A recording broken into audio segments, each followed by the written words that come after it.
On Thursday of last week, Los Angeles was peaceful. There was nothing going on here that warranted the federal intervention that took place the very next day.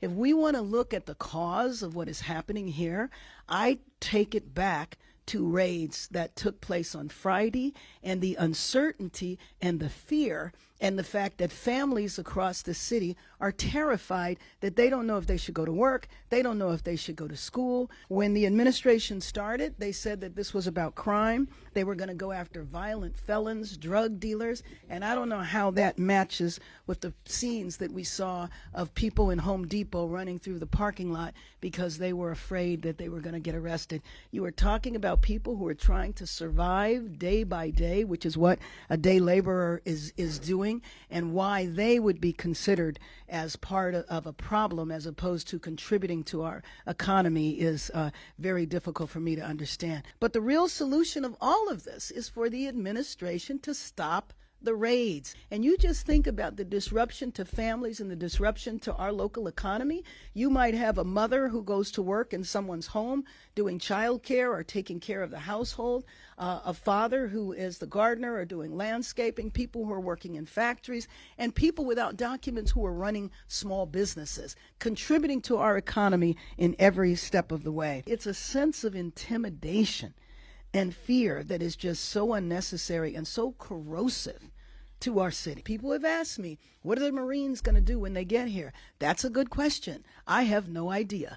The National Guard that are here now have one assignment, and that is to protect one building, which is the federal building downtown. The second building, which is the federal building on Westwood Boulevard. And as far as I know, nothing has happened in Westwood at all. So this was not needed.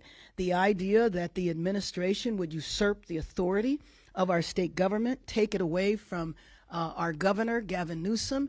The governor knows that if we put a request in for the National Guard and it went to him, he would comply. There was never an issue there because we were never thinking about calling upon the National Guard. I think we're an experiment.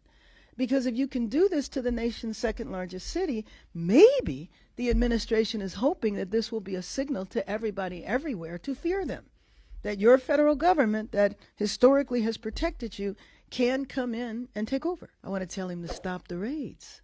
I want to tell him that this is a city of immigrants. I want to tell him that if you want to devastate the economy of the city of Los Angeles, then attack the immigrant population. I want to tell him, don't you want the World Cup to be a success for you? Well, if that's what you want, give us help. Give us the $130 million that are being used for no reason, wasting taxpayers' money. Give us that money so that we can get prepared for the World Cup next year. I do believe very strongly is that the groups that are vandalizing downtown are not a part of the immigrant rights movement, are not concerned about immigrants, are concerned about wreaking havoc, and are immigrant rights organizations that have been institutions, well-established, well-respected institutions in our city for decades, are used to doing protests. They are very well organized and coordinated, and they don't tolerate the violence. The violence and the damage is unacceptable. It is not going to be tolerated, and individuals will be arrested and prosecuted to the full extent of the law. And no individual that is involved in vandalism should think because they went home that night that they're off scot-free. So I do want you to know that the violence that has happened has required LAPD to ask for additional assistance, but not from the federal government. We are a county of 88 cities. There's a number of police departments in those cities, and we have the sheriff's department. And so we have received assistance from the California Highway Patrol. I mentioned the sheriffs from Orange County, San Bernardino, Riverside, Santa Barbara, Ventura County, and a number of law enforcement departments around the county. So with them being fully deployed now, we're establishing a unified command under LAPD and Chief McDonnell, which will accelerate our ability to respond to hotspots when people splinter off and create pockets of trouble.